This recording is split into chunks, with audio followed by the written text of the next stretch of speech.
Hello, and welcome to Alton's Story, where tabletop tales come to life. I'm your host, Frederick Smith, author of and narrator for The Acquired Taste for Adventure, a D&D audiobook series based upon actual Dungeons & Dragons games. And with that, let's get started. Alton's Story, The Acquired Taste for Adventure, Chapter 2, Continued. Jazzberry, the tiefling, closed her eyes and began softly humming a few bars of a song she remembered hearing as a child, a lullaby that soothed her troubled nights. Though she sang no words, she focused her magical energies into Malik, instilling him with a feeling of flowing water, with her intent to make his movement as tranquil as a placid pond. The song's effect of magical inspiration was clearly felt by the dwarf barbarian, who relaxed into a singular purpose of mind, his glazed-over eyes looking far off to the distant horizon. He glided to the water's edge and slowly slipped in, barely creating a ripple, and started moving through the icy depths with the grace of a freshwater eel. The usually awkward dwarf barbarian was soon to the other side, silently making for the first clump of pine trees as the rest of the group stared on, wide-eyed at the ease of his accomplishment. Alton, dumbstruck by Jazzberry's powers again, snapped back to his senses. Impressive though it had been, he couldn't allow himself to be outdone by Malik's water crossing. So the halfling thief skittered over the stream, leaping slick rocks like a buck deer and managing to avoid getting his feet wet. Thanks to the bard's inspiration of the dwarf and Alton's natural agility, they had sneaked to within mere yards of the goblin position, and the monsters were still unaware of them. The two goblins were conversing back and forth in their language, one of them quasi-musically twanging at its bowstring. And though neither one of the adventurers could understand what was being said, the monsters didn't seem to be in a state of alarm. The closer goblin had his back to the two adventurers, and the other, the aspiring musician, was behind him, facing toward the adventurers, but with his field of view obscured by his friend and only audience. Alton gave his dwarf friend, armed with his mighty battle axe, a quizzical look. "We're supposed to do this quiet-like over here, Malik," he whispered. "Do you have anything other than that?" Alton's eyes bulged at the huge goblin cleaver the dwarf carried.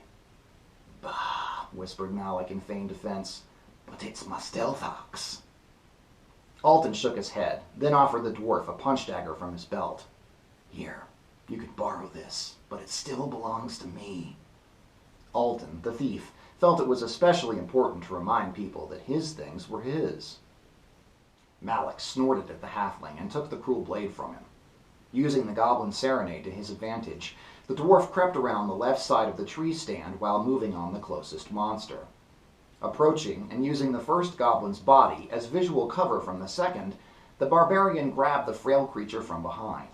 He covered the goblin's mouth with his left hand and leaned backward, lifting the little greenskin from the ground by his head, while driving the dagger viciously up and into the goblin's midsection with his right hand, punching the weapon in so hard that it deflated all the air from the monster's ribcage.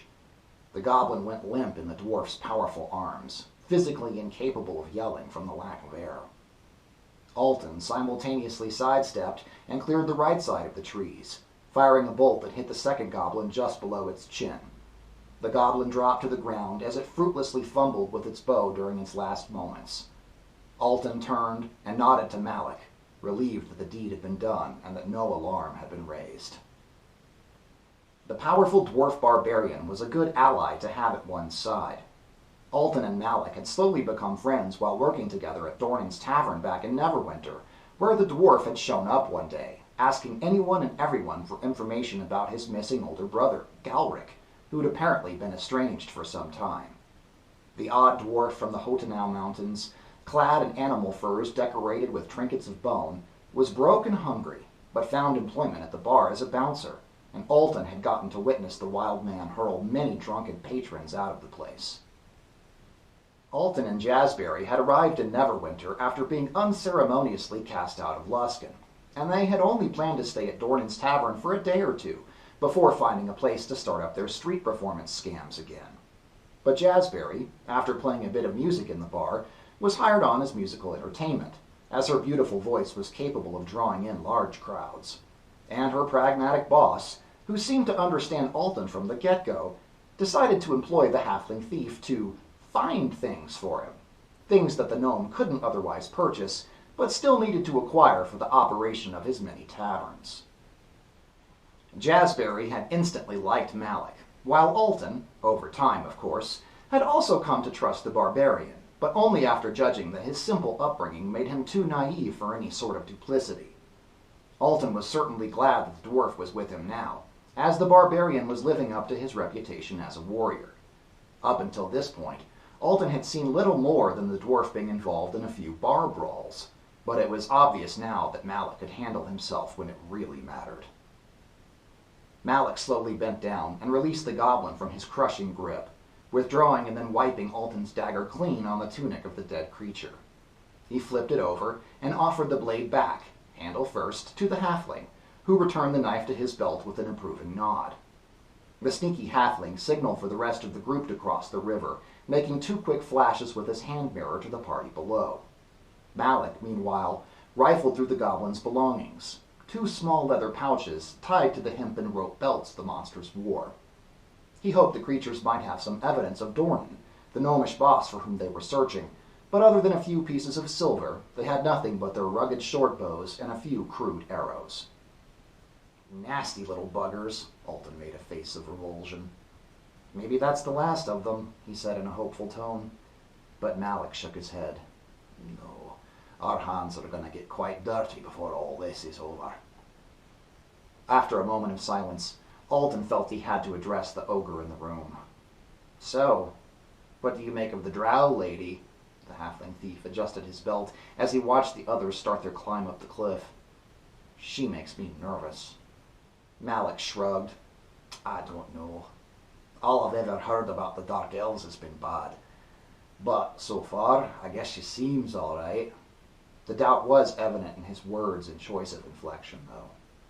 I'll watch your back if you watch mine, Alton quickly put in, to which the dwarf barbarian offered his silent, nodding assent. Pardon the interruption, but if you're enjoying my work, please like, subscribe, and leave me a comment down below. And don't forget to hit that bell icon to receive notifications whenever I upload a new video. After the rest of the group rejoined them, they continued their trek up the rock face that comprised the last section of the hill, finally arriving at the cave entrance, which was formed from cream-colored stone blended with layered streaks of light gray rock. The sounds of dripping water could be heard echoing from within, along with what sounded like the snarling of dogs somewhere far off in the tunnels. The cave entrance was much wider than it was tall, as was the passageway for as far as they could see, but either side to the left and right was a tightly packed maze of upward and downward pointing rock spikes, which sometimes met in the middle to form huge rock columns. The presence of these obstructions near the edges of the cave made movement near impossible, except for along the main path, which was perhaps 20 feet side to side at the widest spot. Up to this point, the group had been following the goblin blood trail as best they could, but here around the entrance there was much more blood, along with some fresh-looking drag marks in the sand. According to Idriana, their half-drow tracker, the various spatters and bloodstains had come from numerous different beings, some animal, some humanoid, and all victims of the monsters herein. The cave path made a slow left-hand turn past the reach of the sunlight outside, but beckoned them inside with the flicker of torchlight on the eerie rock forms. They pushed their fears aside and entered the cave, for Dornan, if he was still alive, needed them to move as quickly as they could.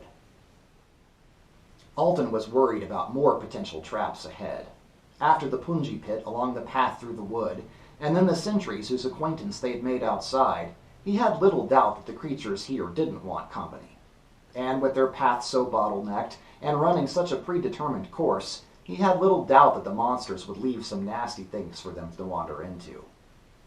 He sneaked ahead of the group to look, and saw a highly suspect area up ahead, where they would have to walk nearly single file to pass through a tight section of the rocks. Examining where he placed his feet with exaggerated caution before he stepped, he froze when he saw a carefully hidden tripwire just inches from his bare foot.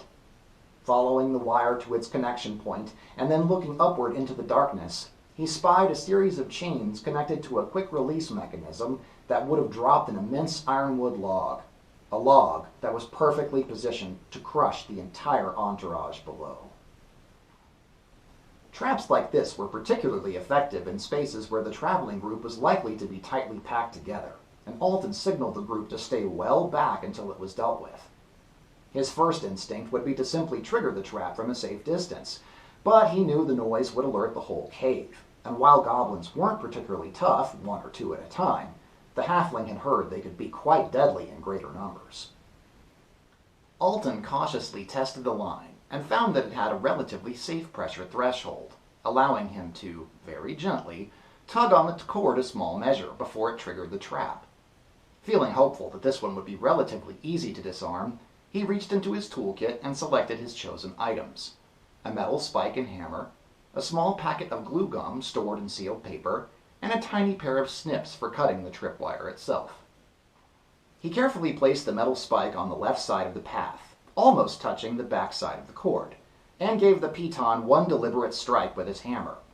He listened for sounds of movement down the path, or for signs the trap was going to deploy from the force of the tool's impact, but none came. He struck again, and then one final time, and the spike was firmly in the ground, a fraction of a hair away from touching the back side of the tripwire. He tore open the sealed piece of wax paper to get at the single-use dab of glue, and using his left thumb, pressed the adhesive and the wire against the spike he had just driven into place. Boiled down from tree ant sap and further reduced to its elemental stickiness through magical means, this glue hardened to incredible strength, nearly instantly, when it was exposed to the air, and it held the tripwire firmly to the iron spike. Alton then reached over to the other side of the path to cut the wire as far away as he could comfortably reach with his right hand. The line's pressure, maintained by the glue's weld-like grip on the metal spike, allowed the line to be cut and fall in front of him without triggering the mechanism.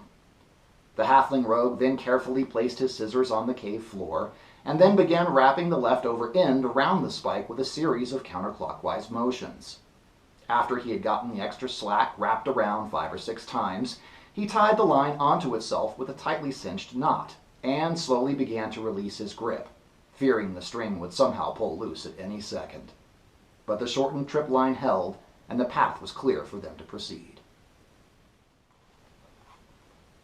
Alton turned, offering the group a bow, like the gentle halfling he was, of course, and swept his arms forward, beckoning them with a grand gesture.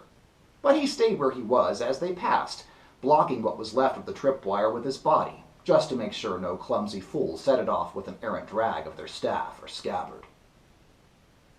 They continued on for a short distance, with Alton taking the lead to search for traps, until they came upon another path on their right side, perpendicular to their direction of travel, and if they chose to take it, a diversion away from the main route. Seeing torchlight in both directions made the choice difficult, but the half-drow ranger, Idriana, again noted that there were more of the drag marks in the muddy gravel, and that these marks turned and continued down this smaller tunnel. Feeling hopeful they were still on the right path, they took her advice and moved down the newly discovered passage. But, before they did, Alton, who'd gotten impossibly lost in the sewers of Luskan as a youngster, withdrew a piece of chalk from his pack. The halfling thief scribbled on the cave wall, along the bend from where they had come, then around the turn in the direction they went. While there was no guarantee his marks could withstand the moisture that dripped down the walls, the symbols could increase their chances of finding their way out again, if they did. The adventurers thought they were moving closer to the sounds of the snarling canines they'd heard earlier, but the path they followed stretched out in a long right turn that prevented them from seeing the terminus of their route. After quietly creeping some distance, they stopped at a wall that formed a T intersection, with 2 paths ahead splitting to the left and right. Again, the drag marks beckoned them to turn right, and even closer still to the sounds of the growling beasts, who had to be just around the next bend in the tunnel. Alton could handle the suspense no longer, and gave his group a silent signal to hold back as he sneaked towards the sounds, alone. And that is where we are going to leave it for today, but rest assured we will pick up from where our story left off in next week's episode. Thank you so much for staying all the way till the end of the video, and if you enjoyed my work, please consider donating to my Patreon, which you can find linked in the description. I appreciate all of you, and until next time, please be kind to yourselves and to each other.